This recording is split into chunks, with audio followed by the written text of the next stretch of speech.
I'm glad to be here. Thanks for including us. My name is Dave Ryder. I'm the curator at North Dakota State University. I have a collection manager, Jerry Fausti, who is here today.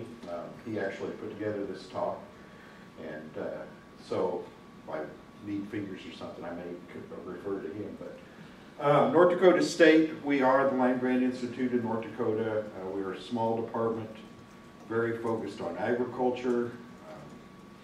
We're kind of feel like an island, I think, a little bit when it comes to systematics.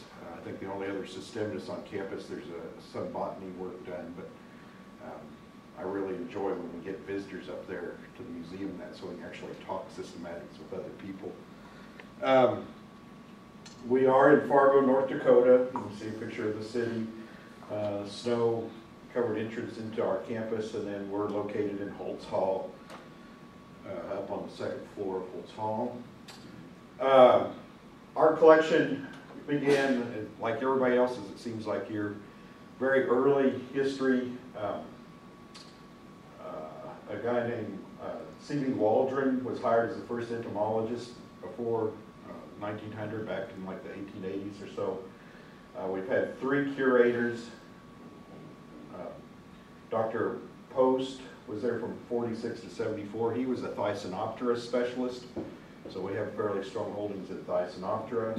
Dr. Balsbaugh was our next curator, who worked on Chrysomela beetles, and again, that collection is fairly strong. And then I've been here since 1991. My specialty is the penatomids and other hemiptera. I think we go into a little more detail on this slide. Yes, Waldron, he brought 36 Schmidt boxes from Michigan.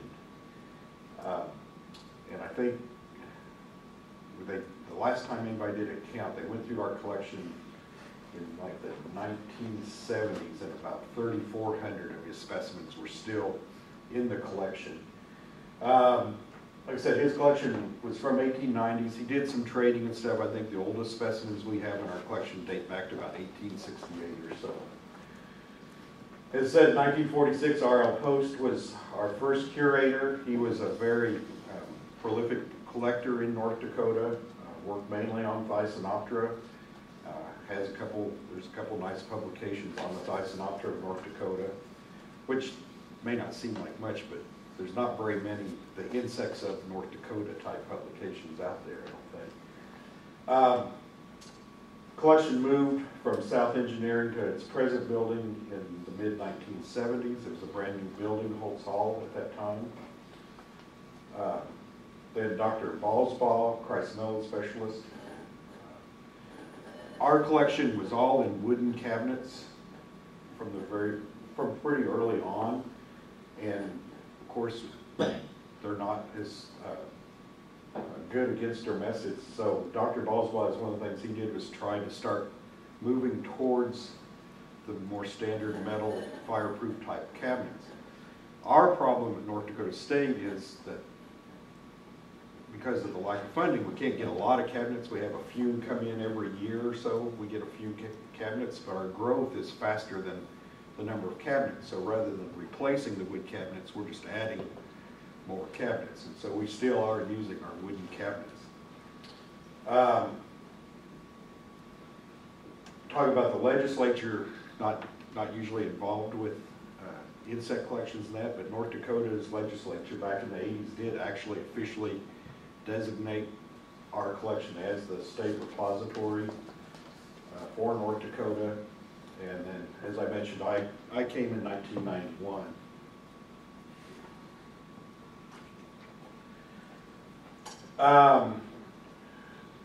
Few facts and figures. Our collection, the main collection, is at 970 square feet. You can see the number of cabinets and drawers we have there. We estimate that we have slightly over 1 million pin specimens in our collection, and it has been growing rather large or quickly. We're involved in a number of ecological type projects and some faunal surveys, which bring in a lot of our specimens. Our representation is heavily towards the northern Great Plains, but we do have specimens from elsewhere in the United States and, of course, other places in the world also.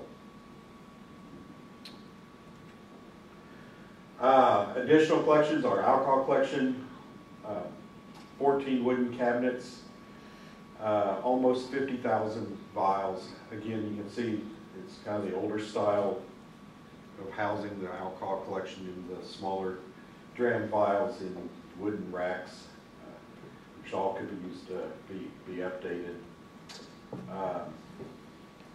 But we estimate we have about 50,000 vials of specimens. We have a slide collection, of course.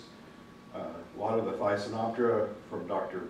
Post is on slides. I think we also have a fairly good mite collection. Dr. Oseto used to be at North Dakota State, and we estimate we have about 23,000 slides in our collection.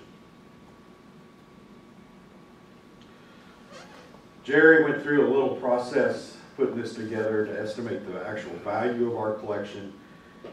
Some of these there's several slides here that are just the value of the cabinets and the drawers and the vials and all that sort of stuff. And then he tried to place a value on the actual specimens, and I think he came up with a grand total that our collection is probably worth just under $2 million. Again, as he said, that's just hard money. The true value is in the historic perspective and being able to use those collections. And this lists some of the important donations we've had. A few of them, I got another slide in a minute that will list even more.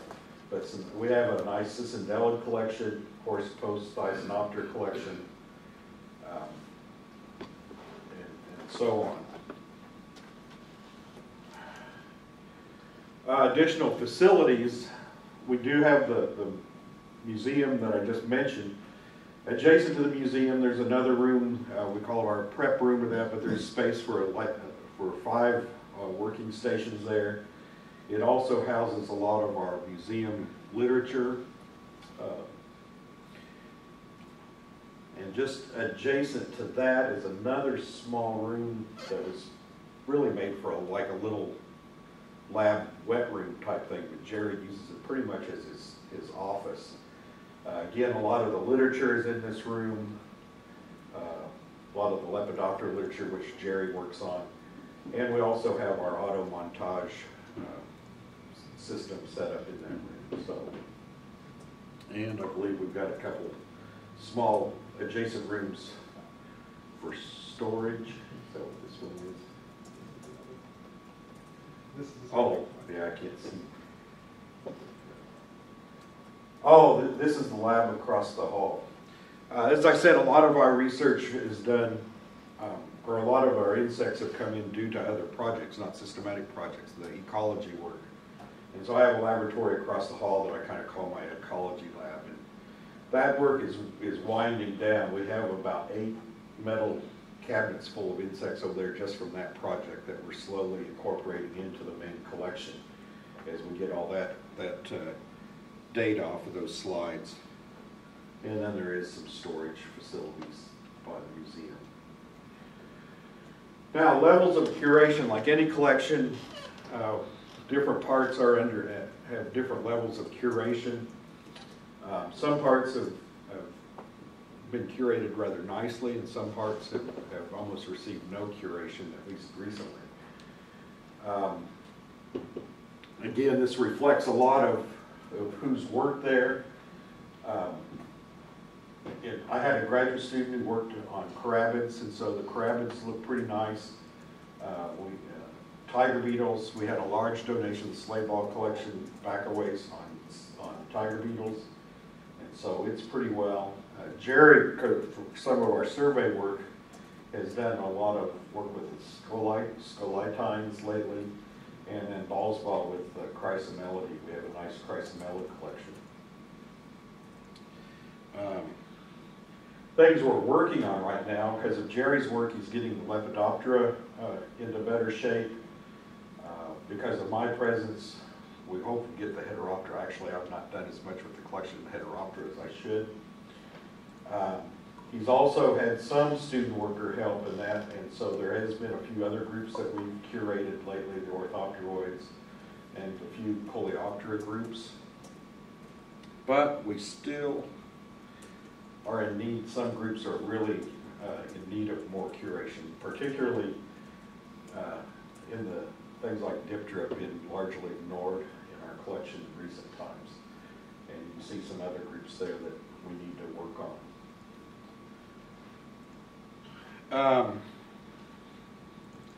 Again, we've had a fair number of donations.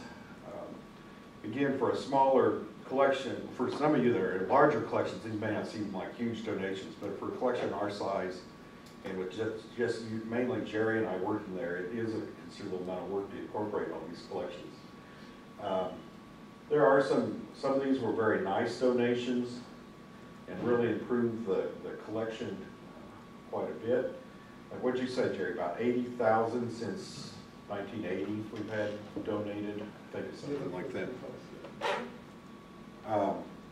Kind of to see the growth of our collection, I think in 1975 they estimated our collection had about 220,000 specimens, and like I said, now we think we have right around 1 million or a little over 1 million specimens, so that's pretty good growth in that period. Recently we've had a nice donation from Jim Oberfell. When he was out in the western part of the state, a kind of an amateur lepidopterist, and donated a very nice collection of 6,000 Lepidoptera, and very nicely prepared material.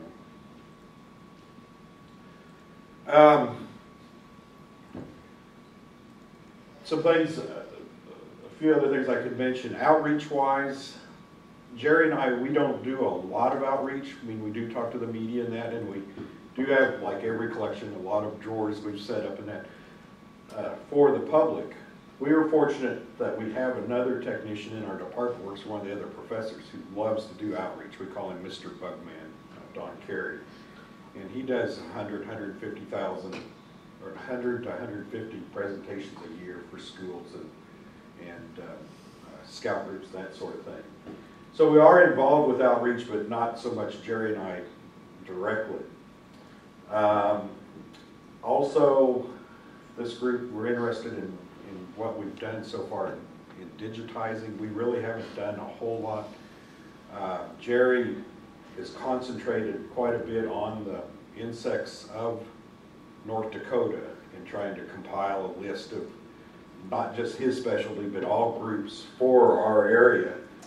And because of some of our ecology-based stuff, we do have some databases of 10 or 15,000 specimens, but mostly just in Excel type databases. And that's essentially what we've done.